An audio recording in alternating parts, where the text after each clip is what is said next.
So, a couple things before I pass sentence.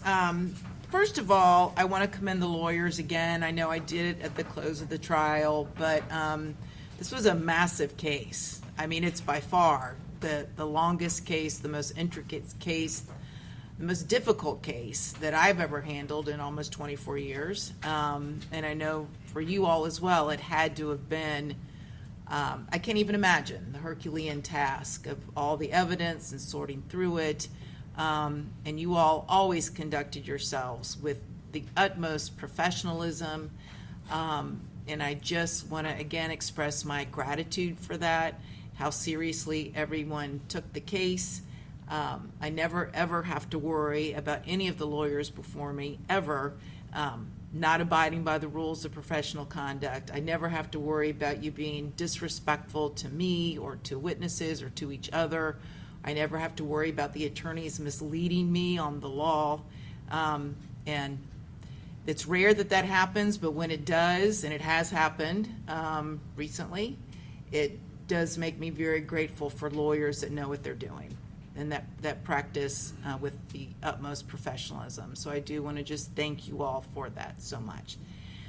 I also want to comment about law enforcement's work. I don't know if Detective Ramos is here. I don't see him here. That was one heck of a job. I mean, that was unbelievable. I mean, I've seen a lot of good homicide detectives testify over the years from TPD or HCSO. That was remarkable, and particularly in light of the fact that it was his first time as a lead detective. I mean, and he had an encyclopedic knowledge of this case. I mean, I'm talking about massive amounts of information that he could recall instantly.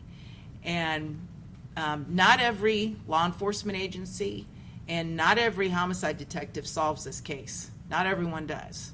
But he did. I mean, he was tenacious and thorough and so impressive. And if I were at TPD, I'd give him some kind of award for the job that he did, because it was really, really good. He made the whole agency look good. I also want to comment, Detective Taylor Klein, also, who had the foresight to go pull that video from the McDonald's, which was a key part of evidence in this case. And really the cooperation amongst law enforcement in the state of Florida, it's really remarkable. I want to commend the Jacksonville Sheriff's Office, the gang unit. I think it's a 12-member unit. And just based upon what I know anecdotally about the situation in Jacksonville, I don't know that it has improved, but a 12-gang unit just doing their best to deal with all of the gang violence in that community, that a lot is asked of them. And specifically, I want to note Detective Nader and Detective Drabak. They again, worked tirelessly on this case. They worked hand in glove with Detective Ramos. And again, Detective Drabak having the wherewithal to know to go into the Walmart and pull the video. Like that's good old-fashioned detective work that really yielded results for the state of Florida. I also want to commend the cooperation with the Polk County Sheriff's Office, the Gwinnett County Police Department, and I believe it was at Putnam County that found that provided the telephone for Darius Beals. Was that the Clay County Sheriff's Office? I mean, it really is remarkable. And again, in not every state in the United States of America do you have agencies that work that well together with a common goal. So I mean, that part of it was just very, very, very impressive. I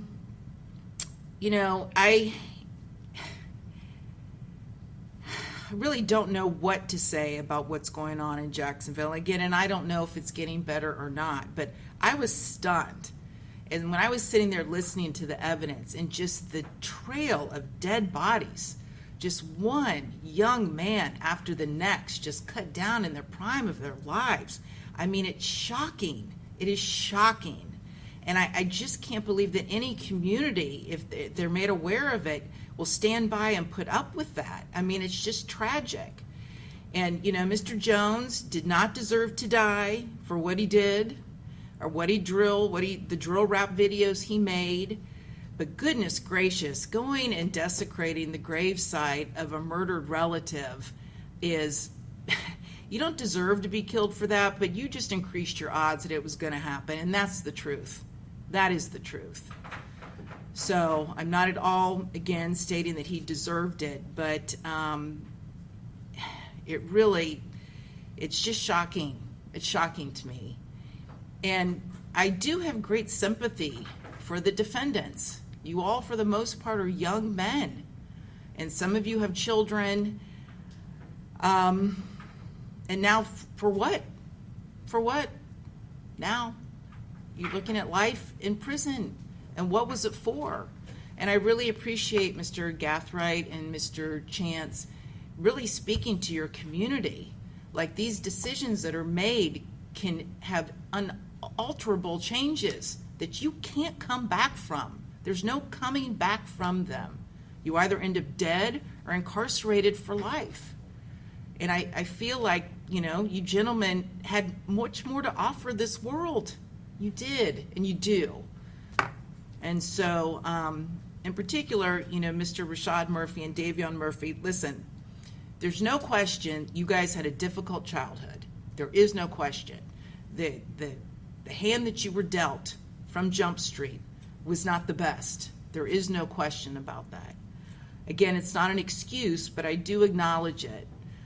Mr. Chance and Mr. Gathright, you all, unlike the Murphys, you all did have positive role models in your life. Mr. Chance, you had a dad that testified and appeared to be a good role model, and a stepfather that cared about you. And Mr. Gathright, as you acknowledged, you had so many opportunities that most people don't have. I mean, you started off, you're the hand that you were dealt, the cards that you were dealt were pretty good. They were pretty darn good. Better than the average person. So it's particularly hard. I am heartbroken for you. I'm heartbroken for your family members. I'm heartbroken for your children. I am. So I do have great sympathy. But you have been convicted, and it was a horrible crime that was committed, and there is a price to be paid, and there's just no way around that. I do find it remarkable, and I hope that you can maintain your positive outlook. Each of you still has a life of value. And going forward, the quality of the life that you have, every day will come down to the choices you make. And so I hope that you continue to make choices, and then you realize you do have value and you can contribute. And you started today by speaking to the members of your community, particularly the younger men, that this is not the way to go. It's not. It's not. Because look, we have Charles Jones is dead and 4 people who will now spend life in prison. And again, all for what? For what? Nothing. Over nothing. Turf warfare, drill rap videos. I mean, it really is nothing. So one thing I found that was, when I was listening to the testimony, I think when Robert Howard testified, he testified that Jacksonville was the new little Chicago. And I almost fell out of my chair, because I can't even imagine anyone in Jacksonville wanting that comparison. So I was curious. I looked it up, and who knows if this is accurate, but apparently in Chicago last year, there were 406 homicides. A quarter of that was gang-related. That's about 104 people. Dead. Poof. Gone. Gone. For what? For what? So, I just want you all to know that, and I really do hope that, at least in the community of Jacksonville, that there are serious changes. I don't know why this scourge of gang violence has cropped up. I have no idea. I really am not familiar with Jacksonville. I don't know the whys, but I hope that the community does come together to end it, because Jacksonville just can't keep losing so many young men cut down in the prime of their lives. Can't do it. Continue doing it. So, okay. Anything further before I pronounce sentence? No, Your Honor. Nothing on behalf of Rashad Murphy. No, Your Honor, on behalf of Davion Murphy. All right. So, Mr. Chance, I'm going to start first. I'm going to adjudicate you guilty. Count 1, sentence you to mandatory life without the possibility of parole. Count 2, I will adjudicate you guilty, sentence you to life to run concurrent with count 1. Mr. Gathright. On count 1, I will adjudicate you guilty, sentence you to life without the possibility of parole. You also have a 20-year minimum mandatory sentence. On count 2, the conspiracy, I will sentence you to 30 years in prison to run concurrent.